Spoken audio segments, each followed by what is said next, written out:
교독하시겠습니다.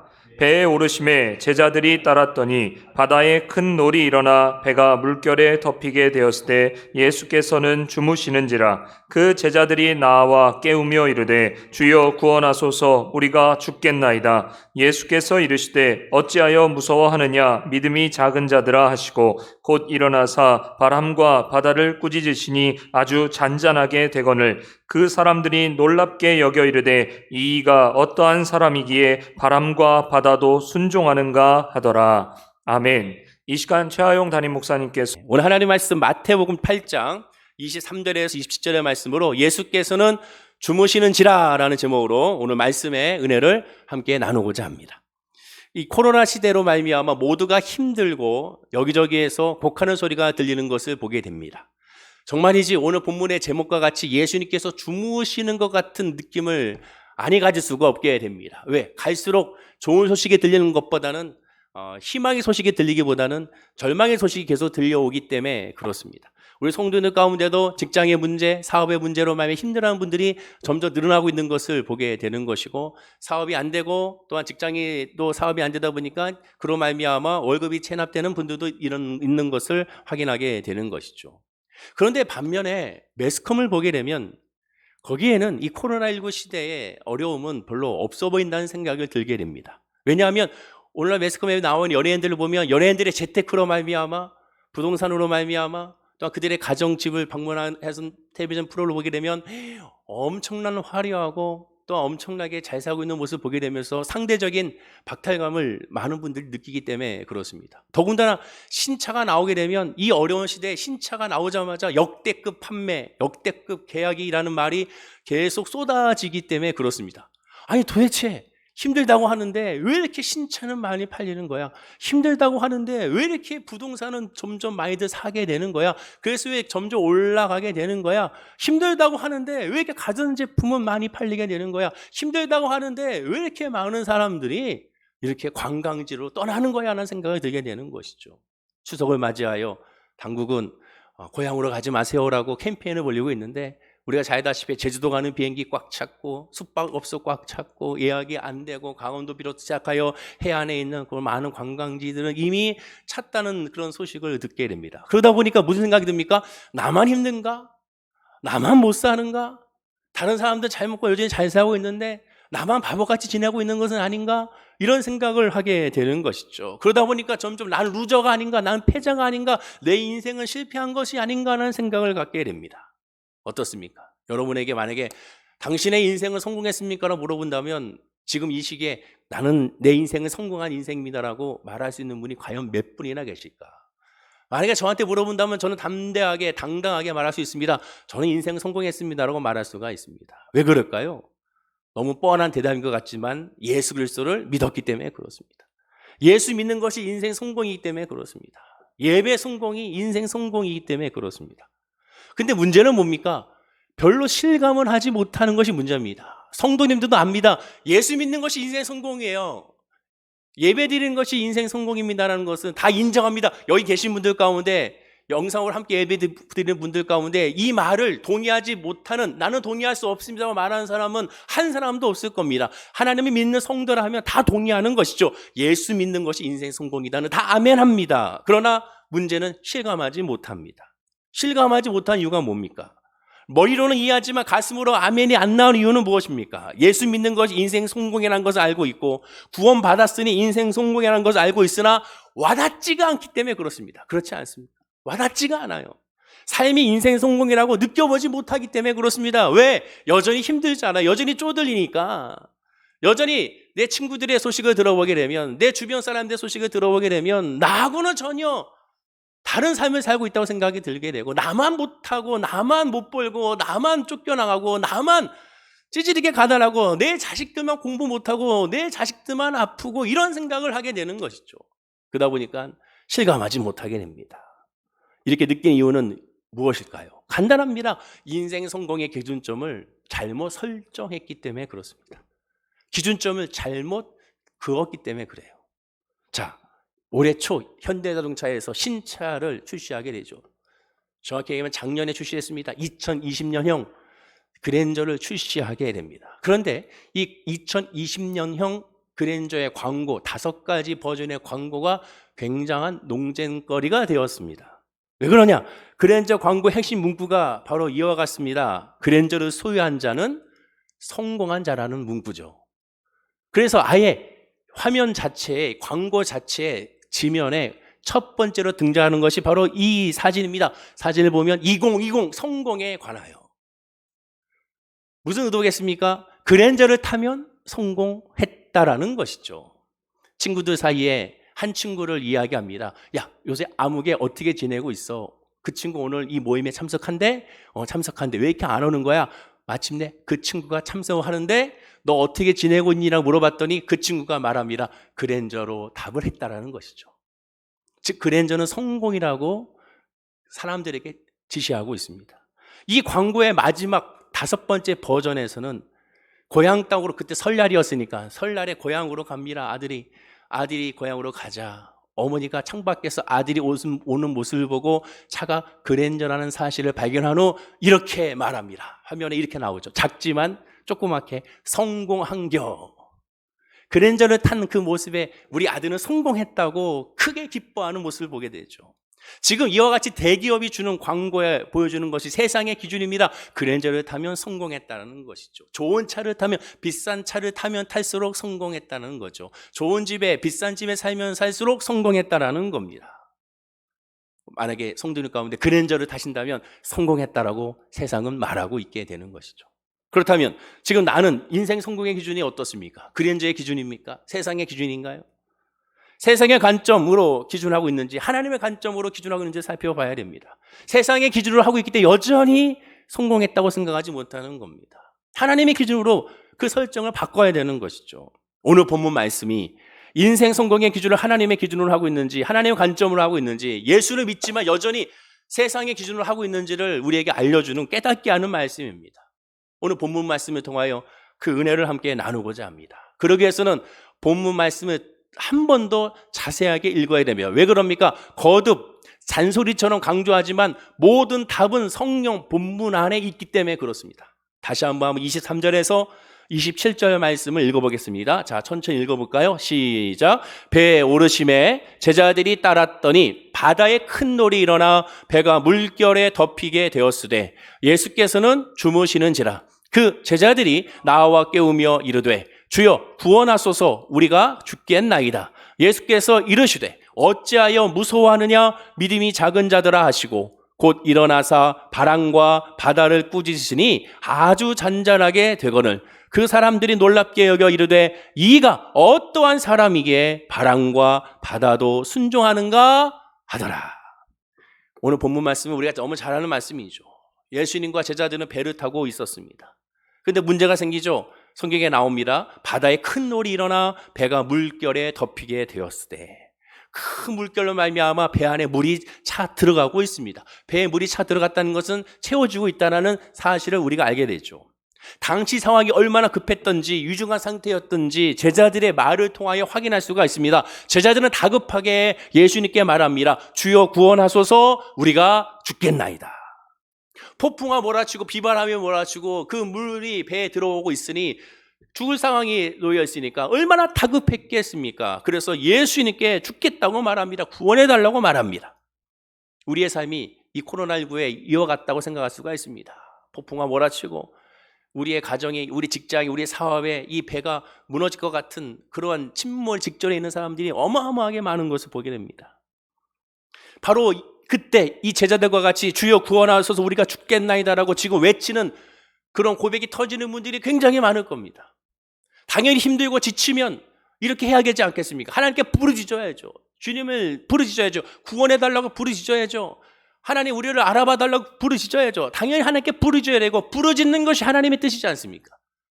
성경에 예레미야 33장 3절에 말합니다. 너는 내게 부르짖으라, 내가 내게 응답하겠고 내가 알지 못하는 크고 은밀한 일을 보이리라.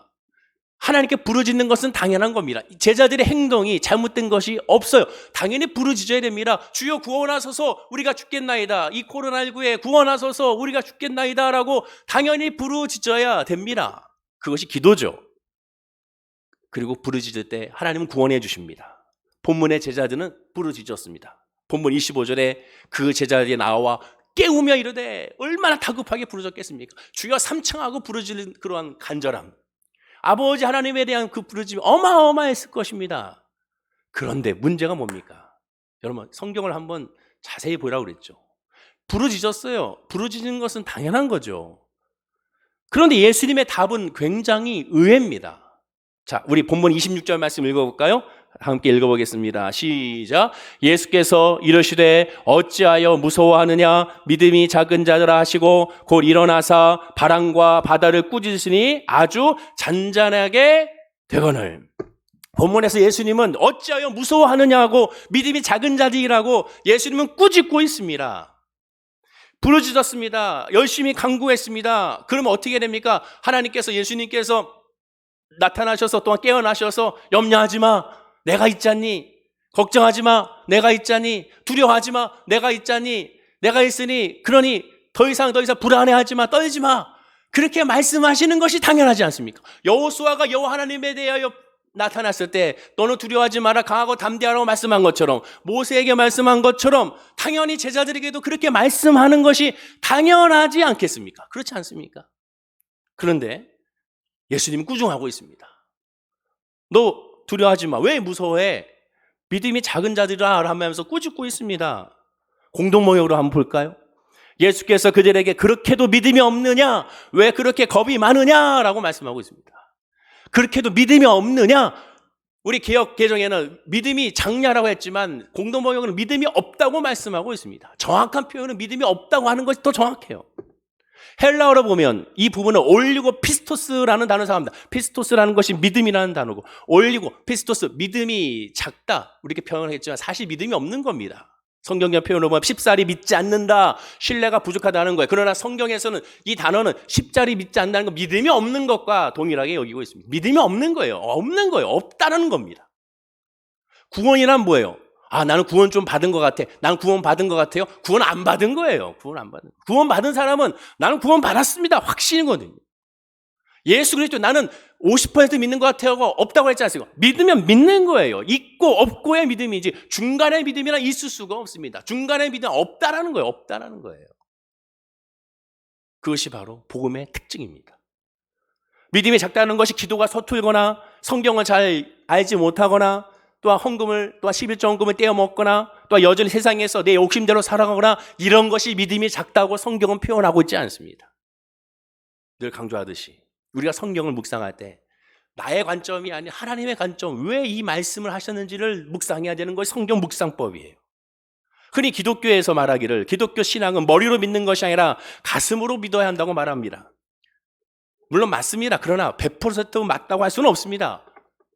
성경을 논리적으로 따지면 잘못됐다고 매도합니다. 그러나 역시 그것도 잘못된 말입니다. 성경을 논리적으로 따져야 되는 겁니다. 하나님의 말씀을 묻고 따져야 되는 거예요. 이해가 안 되는 거 묻고 따져야 됩니다. 덮어놓고 믿는 것이 아니에요. 머리로 믿지 말라는 뜻은 기독교를 학문적으로만 이해하지 말라는 뜻입니다. 인간이 이성으로만 하나님의 말씀을 이해하지 말라는 거예요. 지식적으로만 암기하지 말라는 겁니다. A 플러스 B는 C라는 식으로만 암기하지 말라는 거예요. 왜? 하나님의 역사는 크고 비밀하다고 말하고 있지 않습니까? 하나님의 역사는 굉장히 다양해요. 저에게 하신 하나님, 여러분에게 하신 하나님, 그 하나님은 한 분 하나님이지만 그 과정과 그 배경은 완전히 다릅니다. 그 사람의 믿음의 분량에 맞게 하나님 역사하시기 때문에 그렇습니다. 야, 내가 이렇게 했으니 너도 이렇게 해야 응답받아. 그건 말도 안 되는 거예요. 내가 이렇게 해서 너도 이렇게 해야 되는 것이 아닙니다. 하나님은 어떻게 역사할지 모르는 거예요. 어떤 사람은 1시간 기도했을 때 응답받는 사람이 있습니다. 어떤 사람은 1분 기도했는데 응답받는 사람이 있습니다. 어떤 사람은 아예 기도도 하지 않았는데 응답받는 사람이 있습니다. 왜? 하나님의 역사는 다양하기 때문에 그렇습니다. 야, 하루에 3시간은 기도해 응답받아. 야, 무슨 성경 1독은 해야 응답받아. 이건 사면이즘이죠. 이것이 바로 미신적인 것입니다. 하나님의 역사는 너무나 다양해요. 그러나 흔들리지 않는 진리는 뭡니까? 예수 안에서, 믿음 안에서, 성령 안에서 이 모든 것들이 이루어진다는 것은 진리죠. 그건 변함이 없습니다. 그러나 그 모든 과정은 다르죠. 성경의 기적들을 보세요. 같은 것이 있나요? 제가 늘 얘기하잖아요. 홍해의 기적은 한 번, 요단강의 기적은 한 번, 여리고성의 무너짐도 한 번. 나만 장군이 요단강에서 7번 물에 담아서 일으킨 기적도 한 번. 눈에 진흙으로 말미암아 신랑한테 못에 시술한 것도 한 번 그 사람에 맞게 역사하시는 것이죠. 베드로 요한이 내가 너에게 가진 것을 금과 은을 얻으라 예수 그리스도 이름을 걸으라 했던 그 역사도 한 번 그 사람에게 맞게 이루어지는 겁니다. 그 사람에게 맞게 이루어지는 거예요. 그래서 크고 놀랍고 그래서 기대가 되는 거예요. 와, 이 성경에 이렇게 역사하셨는데 나에게는 어떻게 역사하실까? 저 장로님에게 이렇게 역사하셨는데 나에게는 어떻게 역사하실까? 저 집사님에게 이렇게 역사하셨다면 나에게는 어떻게 역사하실까? 그래서 믿음 안에 기대가 넘치는 겁니다. 가슴으로 믿으라는 것은 감정적인 믿음을 넘어서 실제 삶에서 하나님을 체험하라는 거예요. 왜? 기독교의 신앙은 체험의 신앙이거든요. 내가 믿지 않으면, 내가 부르짖지 않으면, 내가 고백하지 않으면 결코 하나님의 은혜를 깨닫지 못하기 때문에 그렇습니다. 야, 이 코로나19로 말미암아 지금 복잡하니까 얘들아 너희들은 집에 있어라. 내가 대표로 가서 성전 가서 예배하게 올게. 말도 안 되는 거예요. 말도 안 되는 거예요. 너는 공부해라. 나는 기도할게. 말도 안 되는 겁니다. 하나님의 역사는 내가 믿어야 되는 거예요. 내가 구해야 되는, 체험해야 되는 겁니다. 그래서 기독교 신앙은 머리로 믿어 가슴으로만 가는 것이 아니라 머리로 믿든 가슴으로 믿든 어디로 믿든지 간에 모든 것, 머리, 눈, 팔, 다리 모든 것으로 다 가야 되는 거예요. 모든 것으로. 모든 것으로 들어와 모든 것으로 다 가는 것이 기독교 신앙입니다. 왜? 하나님께서 주신 것이 뭡니까? 우리의 이성 하나님이 주셨어요. 우리의 지성 하나님이 주셨어요. 우리의 감성 하나님이 주셨어요. 우리의 영성 하나님이 주셨어요. 다 하나님이 주신 거예요. 그 하나님이 주신 모든 것으로 다 흘러가야 되는 거예요. 자, 단 믿음 안에서 주 안에서. 자, 시편 103편 1절에 말합니다. 우리 다 함께 한번 읽어볼까요? 자, 시작. 내 영혼아 여호와를 송축하라. 내 속에 있는 것들아 다 그 성호를 송축하라. 우리 잘 아는 말씀이죠. 찬양도 부르잖아요. 내 영혼아 여호와를 뭐 이렇게 찬양하는 거 있지 않습니까? 공동번역을 보면 더 자세하게 설명합니다. 속으로부터 그 거룩한 이름을 찬미하여라.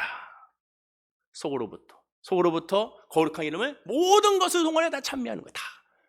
다 찬미하는 거예요. 내가 할 수 있는 모든 것을 다. 성경 말하죠. 비파와 수금으로 찬양할지어라. 노래하며 찬양할지어라. 춤을 추며 찬양할지어라. 계속 나옵니다. 뭡니까? 다 모든 걸 동원하여 하나님의 찬양을 하는 거예요. 하나님의 찬양하는 거예요. 더 이상 생각이 안 나니까 중간에 모든 것을 하나님이 찬양할지어라고 말하는 거예요. 시편 6장 4절과 5절에 이스라엘의 쉐마를 말하죠. 여기서 이렇게 말합니다. 역시 읽어볼까요? 자, 시작. 이스라엘아 들어라. 우리 하나님 여호와는 오직 하나인 여호와시니 너는 마음을 다하고 성품을 다하고 힘을 다하여 내 하나님 여호와를 사랑하라. 분명히 말하죠. 너는 마음을 다하고 성품을 다하고 힘을 다하고 뭐예요? 인간의 지정의를 다 동원하여 하나님의 사랑을 하는 거예요. 다 동원하여 하나님의 사랑을 하는 거예요. 하나님 앞에 의심해 가고 불만이 많고 이해가 되지 않을 때 지금 같은 이 상황 이해가 되지 않을 때 어떻게 됩니까? 우리의 모든 것을 동원하여 지성을 동원하여 모든 걸 동원하여 성품을 동원하여 힘을 다 동원하여 끝까지 씨름해야 되는 거예요. 하나님 알려주십시오. 하나님 알려주십시오. 지금 이때는 어떤 때입니까? 씨름할 때 하나님 알려주십시오. 어떻게 해야 되겠습니까? 하나님 알려주십시오. 이 코로나19의 이 사태에 대하여 어떻게 해야겠습니까? 알려주십시오라고 씨름할 때라는 거죠. 하나님이 주시는 은혜도 마찬가지입니다. 그 은혜를 가슴을 열고 마음을 열고 영을 열고 우리의 행동을 열고 모든 인성을 열고 열어서 하나님의 은혜를 다 받아들여야 되는 거예요. 그리고 그러면 감사가 터져 나와야 되는 겁니다. 성경을 읽을 때도 마찬가지. 인간의 지정의를 다 동원하여 이것을 이해하고 깨달을 수 있도록 하나님께 구하고 간구해야 됩니다. 아무 생각 없이 성경을 읽으면 무조건적인 믿음으로 나아가면 어떻게 됩니까? 믿음 만능주의로 빠지게 돼요. 믿음이 만능이 돼요. 믿음이 만능. 야, 너 왜 이렇게 요새 성적이 안 좋아? 너 믿음이 없어서 그래. 너 왜 이렇게 직장에 문제가 생겨? 믿음이 없어서 그래. 너 왜 질병에 걸렸어? 왜 치료받지 못해? 믿음이 약해서 그래. 믿음이 만능이 돼버립니다. 믿음이 만능이 돼요. 믿음이 만능이 돼서는 안 되는 겁니다. 믿음 만능주의에 빠지게 되면 핵심적인 근본 진리인 예수가 사라져버려요. 믿음이 예수의 자리에 딱 들어가서 예수가 만병통치하게 되는 것이 아니라 믿음이 만병통치하게 되어버립니다. 예수가 만병통치하게 돼야 됩니다. 예수가 만병통치하게 되지 어떻게 됩니까? 행함이 먼저가 아니고 예수가 먼저가 되는 거예요.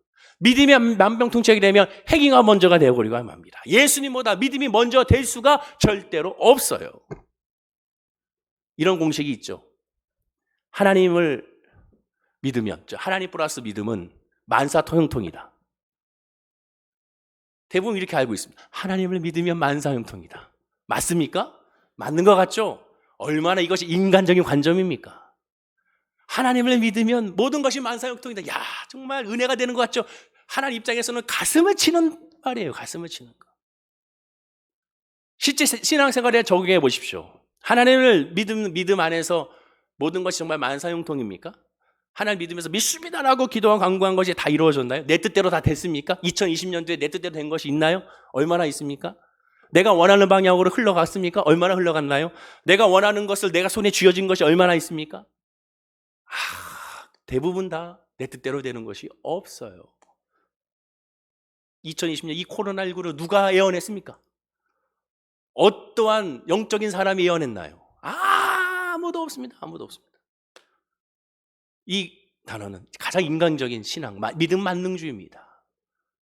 우리의 믿음은, 하나님의 관점의 믿음은 뭡니까? 하나님은 만사형통이다가 되는 거예요.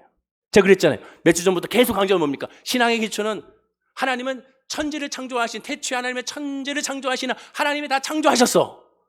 하나님이 다 주권적이 있는 거야. 하나님은 옳으신 분이야. 하나님은 선하신 분이야. 즉 하나님은 만사형통이야. 이것을 믿는 것이 믿음입니다. 이게 믿음이에요. 이게 믿음. 믿음으로 만사형통을 믿는 것이 아니라 믿음으로 하나님을 믿기에 모든 것이 만사형통이라는 거예요. 지금 이 상황도 그래서 믿음으로 바라보게 되면 우리에게는 만사형통이라는 것이 아멘으로 터져나와야 되는 겁니다. 지금 이 상황도 하나님께 아멘이 터져나와야 되는 거예요. 그게 믿음이에요. 그게 하나님이 우리에게 주시는 믿음이에요. 자, 이러한 관점에서 오늘 성경도 봐야 돼요. 다시 본문으로 돌아오면 예수님이 왜 믿음이 작다고 제자들이 야단쳤습니까? 그 이유를 깊게 묵상해 봐야 됩니다. 그 이유가 무엇입니까? 흔히들 생각하기에 예수님이 바로 옆에 계시는데, 지금 예수님이 이 배에 같이 계시는데 그저 불안해서 호들갑 떨면서 두려워했기 때문이라고 생각하는 경우가 너무나도 많이 있습니다. 왜? 예수님도 너 두려워하지 말라, 믿음이 작은 자다 했으니까 그렇게만 생각해요. 오늘 본문만 보면 정말 그렇게 여겨집니다. 예수님이 옆에 계시는데 두려워 떨었으니까 두려워하지 말라라고 예수님이 말씀했고 야단쳤으니 그렇게 생각할 수밖에 없어요. 그래서 우리는 어떠한 폭풍과 닥쳐와도 오직 주님만 바라보고 믿음으로 참고 견디라고 권면합니다. 그러면 주님이 우리의 불안과 염려를 없애주시고 반드시 구원해 준다고 믿습니다. 물론 맞는 얘기죠, 결론적으로는. 하지만 100%를 맞지가 않습니다. 점수 주면 약 20점 줄 수가 있어요. 왜? 역시 이것도 인간의 관점으로 믿음을 흘러갔기 때문에 그렇습니다. 하나님이 지금 말씀하고자 하는 의도와는 거리가 점점 멀어지고 있는 거예요.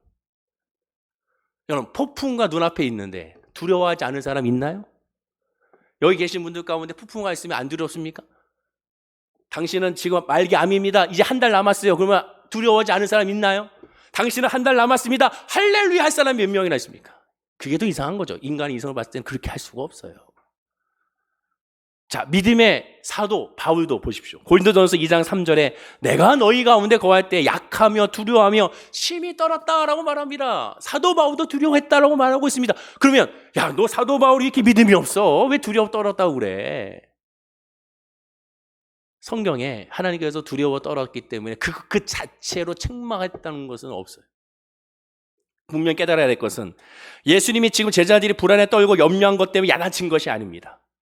그럼 제자들의 직업이 뭐예요? 어부예요. 대부분 어부. 그럼 어디 어부입니까? 저기 바다의 어부입니까? 조그만 강가의 어부인가요? 요단강이? 아니에요. 대부분 어디의 어부입니까? 지금 있는 이 갈릴리 호수의 어부들입니다. 베테랑들이에요. 구석구석 이 갈릴리 호수가 어디에서 물고기가 어디에서 잡히고 어디에 뭐가 있는지 다 아는 사람입니다. 다 알아요. 현지 사람들은 어디에서 몇 시에 가서 어디 가야 물고기를 거기서 잡을 수 있다는 걸 다 알고 있습니다. 그 시간 지나가면 못 잡는 거 다 알고 있어요. 너무나 잘 알고 있습니다. 매일매일 배를 타는 직업의 사람들이 지금 이 제자들입니다. 그런데 그들이 지금 갈릴리 바다를 손금 보듯이 훤히 보고 있는 사람들이 두려워 떨고 있습니다. 갈릴리 바다는 지도에 보는 것처럼 굉장히 커요. 담수지만 엄청 큽니다. 바다와 같이. 다음 사진을 보면 정말 물결이 바다에서 오는 것 같은 물결입니다. 해수면 240m 밑에 있기 때문에 주변에 둔지에 있기 때문에 그 바람으로만 폭풍가 자주 일어난다고 하죠. 갑자기 일어난다고 합니다. 당시 어부들에게 있어서 이러한 폭풍으로 모를 리가 없습니다. 다 경험했을 것입니다. 한 번쯤은 경험했을 거예요. 그런데도 생전 처음 겪어보는 어마어마한 폭풍을 지금 겪고 있는 겁니다. 이 베테랑들도 두려워 떨 만큼 어마어마한 폭풍을 겪고 있습니다. 자, 본문을 보십시오. 힌트를 우리에게 줬습니다. 뭐라고 얘기합니까? 큰 놀이 일어나. 공동 보면 거센 풍랑이 일어나. 상상할 수 없는 어마어마한 폭풍과 그들에게 있었던 겁니다. 동시에 원어 헬라어 성경에 보면 26절에 이 단어가 들어있습니다. 어찌하여 그렇게도 아직도. 즉 예수님께서는 너 왜 두려워하느냐? 왜 이렇게 믿음이 없냐 할 때 그 앞에 뭐가 있습니까? 어찌하여 아직도 왜 두려워하느냐는 말입니다. 왜 아직도 두려워하느냐? 그런데도 왜 두려워하느냐는 단어가 들어있습니다. 그 무슨 뜻입니까? 이 단어를 언제 사용하나요? 그렇게도라는 단어로. 아직도라는 단어 언제 사용합니까? 앞에 어떠한 일이 있었는데 어떠한 이야기를 했는데 그런데도 깨닫지 못하고 또 그랬다는 거예요. 앞에 있는 내용에서 앞에 뭔가가 예수님께 가르쳤는데 그걸 여전히 깨닫지 못했다는 거예요. 그래서 예수님께서는 책망한 겁니다. 그 앞에 일어난 어떤 사건이나 가르침이 있었는데도 불구하고 여전히 변하지 않는 행동을 보였기 때문에 예수님은 이렇게 말씀하고 있는 거예요. 그러면 그 앞에 어떤 일이 있었습니까? 그걸 봐야죠. 마태복음 8장이니까 7장까지를 봐야 됩니까? 그것까지 볼 필요가 없습니다. 8장만 봐도 돼요. 오늘 본문 바로 앞에 있는 부분에 무슨 일이 있었는지만 보십시오. 어떤 일이 있었습니까? 8장 2절과 4절을 보면 예수님께 나병을 치료하십니다. 나병이 뭐예요? 문둥병자를 치료해 주세요. 5절에 13절에 보면 중풍병자를 치료해 주십니다. 14절에 15절에 보면 심한 열병, 바로 베드로 장모죠. 베드로 장모의 열병을 치료해 주십니다. 그리고 16절 10절에 귀신 들린 자를 치료해 주세요. 그리고 오늘 본문에 이르게 됩니다. 당시나 지금이나 나병, 중풍병 이러한 병들, 귀신 현대의학으로도 쉽게 치료를 할 수가 없습니다. 그렇죠? 기적이 아니면 일어날 수가 없는 그런 모습입니다. 그런데 지금 오늘 본문 여기까지 예수님의 제자들은 예수님께서 질병을 치료하는 것을 수없이 봐왔습니다. 성경에 해가 질 때 예수님께서 모든 사람들이 일일이 안수하여 질병을 치료했다고 말씀하고 있습니다. 요한복음에서 요한도 이 밖에 수많은 기적들이 있었으나 다 기록하지 못했다고 말씀하고 있습니다. 제자들에게 있어서 예수님이 질병을 치료하는 모습은 습관화가 됐습니다. 흔한 기적이 되고야 말았습니다. 그런데 본문 27절에도 자, 우리에게 하나 힌트가 나오죠. 제자들이 예수님께 바람과 파도도 다 잠재우는 것을 보고 놀랍게 여겼다고 말하고 있습니다. 예수님께서 방금 나병을 치료하고 중풍병을 치료하고 심한 열병을 치료하고 귀신 들린 자를 치료할 때 그때 제자들이 놀랍다. 어머 놀랍다. 어머 놀랍다. 그런 말을 한 적이 없습니다. 앞에도 마찬가지 없어요. 예수님께서 질병을 치료하는 것에 그 기적은 이제는 습관화가 됐기 때문에 그 기적을 치료하는 것에 놀랍지 않습니다. 그리고 병을 고친다는 것은 당시에 병을 고친다는 것 지금도 마찬가지지만 무당들도 할 수 있는 거예요. 여러분 기적이라는 것이 말기 암 환자가 예수 믿는 사람만 말기 암에서 갑자기 기적을 일으키나요? 아니에요. 불신자들 가운데도 예수를 믿지 않는 사람들 가운데도 자연적으로 기적적으로 치유받는 사람들이 종종 있습니다. 그래서 텔레비전에 나오잖아요. 어떻게 당신 암을 치료받았습니까? 네, 내가 숲에서 생활하면서 자연의 음식을 먹으면서 조미료 섞지 않은 음식을 먹으면서 늘 운동하고 편안한 생각을 가졌더니 나도 모르게 질병이 치료받았습니다. 이런 이야기들이 많고 책에도 나온 것을 보게 됩니다. 기독교인들만 불치병이 치료받은 것이 아니에요. 다른 종교 사람들도 치유받아서 불교 사원에서 절에서도 간증을 하고 있는 것을 보게 되죠. 무슨 뜻이겠습니까? 지금 예수님이 치료받은 그 질병의 치료에 대해서 그들은 놀랍게 여기지 않다가 자연을 다스리는 것을 통해 놀랐습니다. 자연을 아무나 다스릴 수 있는 것이 아니에요. 지금까지 오면서 자연을 다스렸다는 사람을 만나본 적이 있습니까? 없습니다. 여러분 성경을 찾아보세요. 자연을 다스리는 사람이 있나요? 자연을 다스리는 무당이 있나요? 자연을 다스린 이방의 제사장들이 있나요? 없습니다. 자연을 다스리는 사람은 아무도 없어요. 그런데 유일하게 예수님이 자연을 다스리는 것을 이 제자들이 발견하게 됩니다. 제자들의 반응은 달랐습니다. 자, 본문 27절 말씀을 자세히 주목해서 보십시오. 다시 한번 읽어보겠습니다. 시작. 그 사람들이 놀랍게 여겨 이르되 이가 어떠한 사람이기에 바람과 바다도 순종하는가 하더라. 이가 어떤 사람이기에. 예수님은 일어나자마자 제자들 꾸짖었습니다. 왜? 예수님은 하나님이기 때문에 다 알아요. 그들의 마음에 무엇이 자리 잡고 있는지, 무슨 생각을 하는지 우리는 알 수 없으나 하나님은 다 알고 예수님은 다 알고 있습니다. 왜? 하나님이기 때문에. 왜 꾸짖었습니까? 왜 너희들 두려워하냐고 꾸짖었습니까? 왜 믿음이 없다고 꾸짖었습니까? 예수가 어떠한 사람인지 아직도 모르기 때문에 그렇습니다. 아직도 몰라요. 아직도 모르기 때문에 그런 거예요. 모르기 때문에 그 모름으로 말미암은 두려움, 모름으로 말미암은 거기 때문에 예수는 꾸짖고 있는 겁니다. 오늘도 마찬가지예요. 예수가 모르는 사람들이 얼마나 많습니까? 예배 드려도 예수가 누군지 모르는 사람들이 있어요.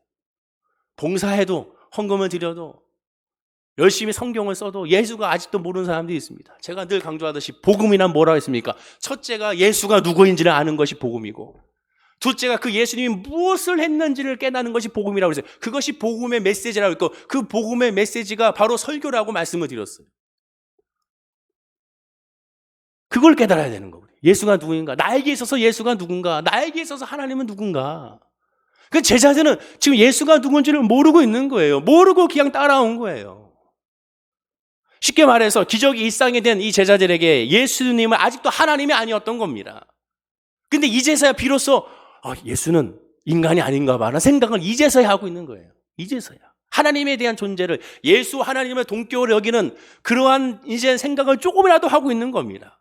예수가 누군지 모르니 큰 놀이 일어났을 때, 배가 물결에 덮이게 되었을 때, 예수께서 주무셨을 때 그들은 두려웠던 겁니다. 여러분, 어린아이의 신앙을 예수님께서 본받으라고 합니다. 어린아이의 신앙이 뭐예요? 순수한 신앙이 아니거든요. 인간은 순수할 수 없어요. 선한 분은 오직 한 분, 예수님밖에 없습니다. 어린아이의 신앙이라는 것, 순수한 신앙이 아니라 어린아이의 특징이 뭐라고 그랬습니다. 어린아이의 특징은 엄마 아빠가 최고예요. 그리고 엄마 아빠만 있으면 행복한 거예요. 엄마 아빠가 모든 것입니다. 엄마 아빠밖에 없는 거예요. 엄마 아빠밖에.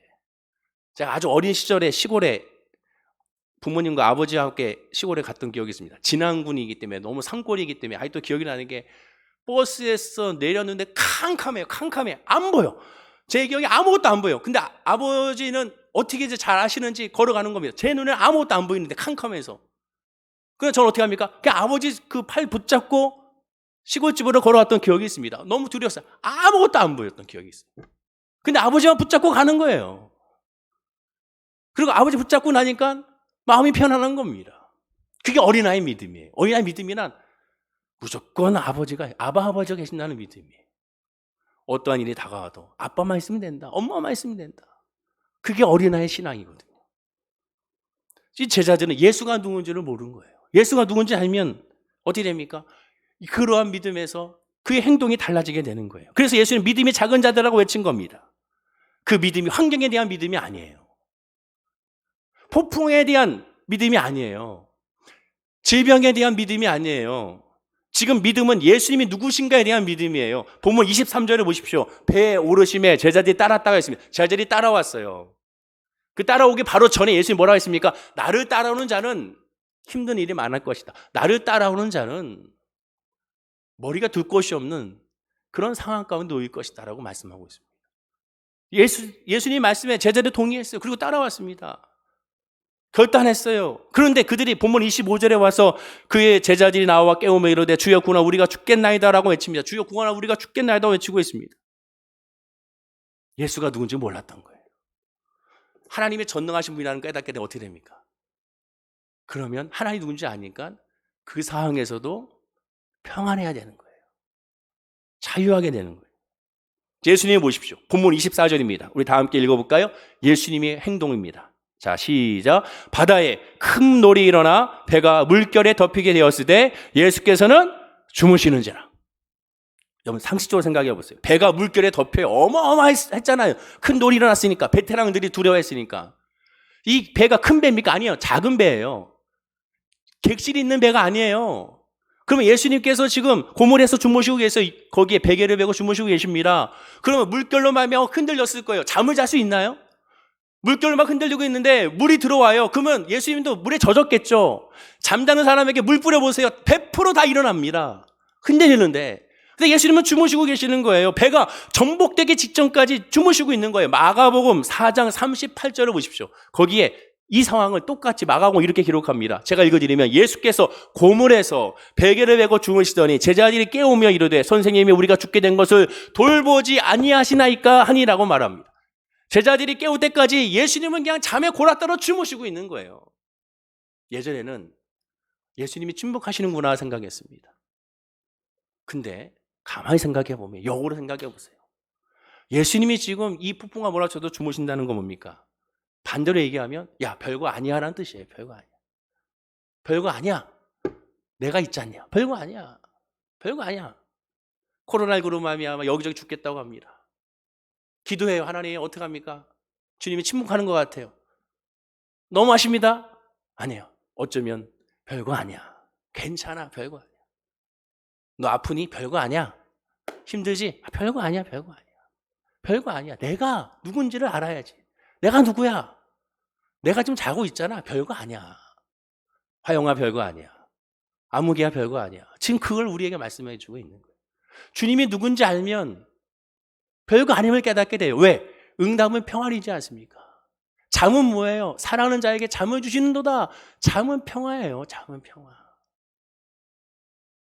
제가 이 설교를 준비할 때 오늘 설교의 제목은 예수님께서 주무시는지라라고 되어 있고, 지난 시간에 아무것도 염려하지 말라고 되어 있지 않습니까? 그때 그 이 주간에 제 마음의 상태를 솔직히 표현한 거거든요. 지난주에는 와 정말 너무하다는 생각이 들었습니다. 그러다 보니까 정말 예수님이 주무시나 생각이 들으면서, 그래서 예수님이 주무시나 생각이 들다 보니까 갑자기 이 말씀이 생각나서 성경을 다시 찾아보게 된 거예요. 예수님이 주무시는가? 근데 예수님은 오히려 역으로 얘기하는 거예요. 야, 내가 누군지 안다면 별거 아니라는 뜻이죠. 내일은 안 몰라는 복음성가가 있어요. 여러분 잘 아시죠? 내일은 안 몰라요. 하루하루 살아요. 그 찬양이 있어요. 복음성가. 근데요, 우리 한글로 우리가 번역해서 부를 때는 원래 원문하고는 내용 차이가 큽니다. 원래 원문을 보면요, 제목 자체가 내일은 안 몰라요가 아니에요. I know who holds tomorrow입니다. 무슨 뜻이냐? 나는 압니다. 내일을 누가 주관하는지, 내일 누가 잡고 있는지 나는 압니다라는 찬양이에요. 나는 압니다. 내일을 누가 주관하는지 나는 압니다. 내일은 난 몰라요. 내일 무슨 일이 일어날지 난 몰라요. 이번 한 주 무슨 일이 일어날지 몰라요. 당장 한 시간 뒤에 내가 무슨 일일지 몰라요. 그러나 내가 아는 것은 있습니다. I know. 나는 압니다. Who? 누가? Holds tomorrow. 내일을 주관하지는 압니다. 누굽니까? 하나님이 내일을 주관한다는 거 안다는 찬양이 내일은 안 몰라요 라는 찬양이에요. 여러분 인터넷 들어가서 한번 가사를 한번 찾아보세요. 원래 목사님이 그 찬송을 지었던 가사를 한번 묵상해 보세요. 와 정말 놀라운, 어떤 이렇게 하나님 관점에서 신앙 고백을 할 수 있느냐. 그렇지 않습니까? 내일은 우리는 몰라요. 그러나 우리는 아는 게 뭡니까? 내일은 모르지만 하나님이 주관한다는 것을 아는 것, 이것이 믿음이거든요. 이것이 믿음이에요. 이것이 믿음이에요. 이것이 우리는 성령 충만이라고 말하는 거예요. 이것이 성령 충만입니다. 하나님이 주관한다고 안다면 평안한 거예요. 설사 이 배가 뒤집어져가 전복되어 내가 죽는다도 하나님이 주관하시기에 나에게 좋은 것이고 나에게 선한 것이라는 믿는 거예요. 그것이 믿음이에요. 우리가 믿음이 동원되어야 될 부분은 하나님 이 배가 뒤집어지지 않게 해주세요. 내가 죽지 않게 해주세요. 이것이 아니라 우리가 믿음이 동원해야 될 부분은 무엇입니까? 그럼에도 불구하고 그리 아니하시라도 하나님의 은혜와 하나님의 역사, 하나님의 선하심과 하나님의 오르심은 결코 송상되지 않는다는 고백을 하는 것이 믿음이거든요. 그걸 우리가 믿음으로 나가는 거예요. 그게 신앙이에요. 저도 그 신앙 가운데 있기를 간절히 소원하고 기도했던 겁니다. 여러분도 마찬가지예요. 답답하죠. 인간의 눈으로 보면 너무 답답하잖아요. 한숨밖에 안 나오지 않습니까? 좋은 소식이 들리지 않고 계속 결국은 안 좋은 소식만 들리고 있지 않습니까? 그런데 하나님의 관점으로 보면 괜찮아. 별거 아니야. 별거 아니야. 오히려 우리가 예수 그리스도의 믿음 안에서 주님이 나와 함께 하는 사실을 믿는다면, 나의 인생의 배에 주님이 계신다는 것을 믿는다. 우리 월계 순복음교회에 주님이 계신다는 걸 믿는다면, 여러분의 가정과 직장과 사업장에 주님이 계신다는 걸 믿는다면, 우리가 해야 되는 건 뭡니까? 주님이 주무신 다음에 같이 옆에서 잘 수 있는 사람이 되어야 된다는 것이죠. 그래, 하나님이 주관하시지 하나님의 역사하심을 바라보는 것, 하나님이 주관하시지 하나님의 인도하심을 바라보는 것. 하나님 나에게 그런 믿음을 주십시오. 그런 믿음을 주십시오. 그런 믿음을 주십시오. 즉 신앙이란 예수님의 치유의 능력을 믿는 것에서 그치는 것이 아니라 하나님이 나를 선한 것으로 인도하신다는 걸 믿는 것이 바로 믿음이라는 겁니다. 우리의 믿음이 거기에 동원되어졌을 때 내 인생은 성공이라는 것을 깨닫게 되는 거예요.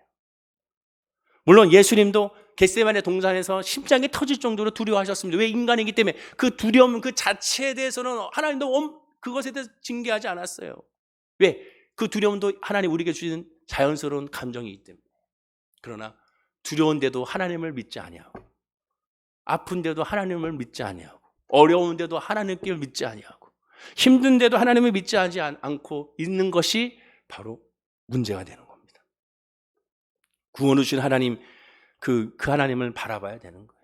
비록 눈에 보이는 것은 손에 잡히지 않고, 귀에 들리지 않고, 손에 잡히지 않고 모든 것이 이루어지지 않는다 할지라도 우리는 하나님이 계시기에 합력하여 선행당을 믿음 안에 기뻐하는 우리 성도님들이 되어야 될 줄로 믿습니다. 사도 바울은 그 은혜를 깨달았어요. 그래서 사도 바울의 걸 보면 그래서 놀라운 겁니다. 사도 바울, 그래서 사도 바울이구나. 그래서 하나님의 관점으로 이렇게 고백할 수 있구나. 어떻게 고백합니까? 역설의 진리를 고백하고 있지 않습니까? 어떻게 고백합니까? 고린도후서 6장 8절과 10절을 다 함께 읽어볼까요? 자, 시작. 영광과 욕됨으로 그러했으며 악한 이름과 아름다운 이름으로 그러했느니라. 우리는 속이는 자 같으나 참되고 무명한 자 같으나 유명한 자요. 죽은 자 같으나 보라 우리가 살아있고 징계를 받는 자 같으나 죽임을 당하지 아니하고 근심하는 자 같으나 항상 기뻐하고 가난한 자 같으나 많은 사람을 부유하게 하고 아무것도 없는 자 같으나 모든 것을 가진 자로다. 이게 우리의 신앙의 고백입니다. 아무것도 없는 것 같잖아요. 근데 모든 것을 가진 사람입니다. 고린도후서 12장 10절에 한 번 더 고백합니다. 자, 읽어볼까요? 시작. 그러므로 내가 그리스도를 위하여 약한 것들과 능력과 궁핍과 박해와 공고를 기뻐하노니 이는 내가 약한 그때의 강함이라. 약한데 기뻐하고 있지 않습니까? 능력과 궁핍과 박해, 공고를 기뻐한다고 했습니다. 왜 그렇습니까? 약한 그때 강함이. 왜? 그때 하나님을 더 의지하고 하나님을 더 바라보고 있으니까. 하나님 손에 꽉 잡고 있으니까 아무것도 안 보이는 그 거리에 그 시골길을 꽉 잡고 가는 것처럼 우리도 그렇게 가고 있으니 하나님이 우리와 함께 하시니 그러니 평안하다는 겁니다. 그 은혜가 저와 여러분에게 있기를 간절히 축원하고 있는 것이죠. 다시 말해 예수님이 주무시면 같이 자야 됩니다. 그래서 예수님 믿는 사람이 가장 큰 성공임을 깨달아 알아야 되는 것이죠. 사랑하는 성도님들, 오늘 말씀을 들으면서 과연 나는 예수를 나에게 있어서 어떤 분으로 여기고 있는지, 과연 나 정말 예수를 믿는지,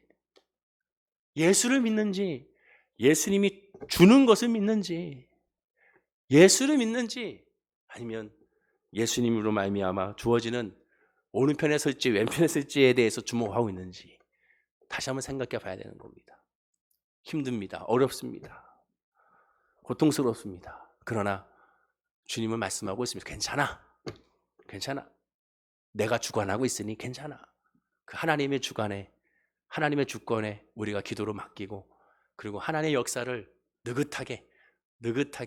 느긋하게 바라보면서 감사할 수 있는 우리 모든 성도님 되기를 간절히 축원드립니다. 반드시 이 어려움과 환난이 지나가게 될 것이고, 그 이후에는 영광과 감사와 찬양이 더 드높게 하나님께 올리게 될 줄로 믿습니다. 그때까지 서로 기도해주고 서로 격려해주고 서로 위로해주면서 함께 나아가는, 주님과 함께 나아가는 우리 성도님에게를 간절히 축원을 드립니다. 기도합니다. 아버지 하나님 감사합니다. 예수님께서 주무시고 계시다면 우리도 같이 잘 수 있는 은혜가 있게 하여 주옵소서. 주님이 계시기에 흔들리지 아니하고, 주님이 계시기에 기뻐하고, 주님이 계시기에 감사하고, 주님이 계시기에 찬양하는 은혜가 우리 모든 성도님들의 그 믿음과 마음과 삶 가운데 흘러 넘쳐나게 하여 주시옵소서. 그러나 여전히 눈에 보이는 것으로, 귀에 들리는 것으로, 소리 잡히는 것으로 금방 좋았다가 금방 슬퍼했다가 금방 낙심했다가 또 금방 또 좋아했다는 그런 모습을 보이게 됩니다. 어떠한 상황에서도 하나님이 계시기에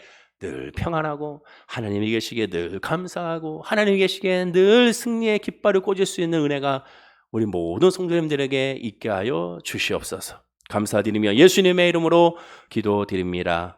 아멘. 우리 말씀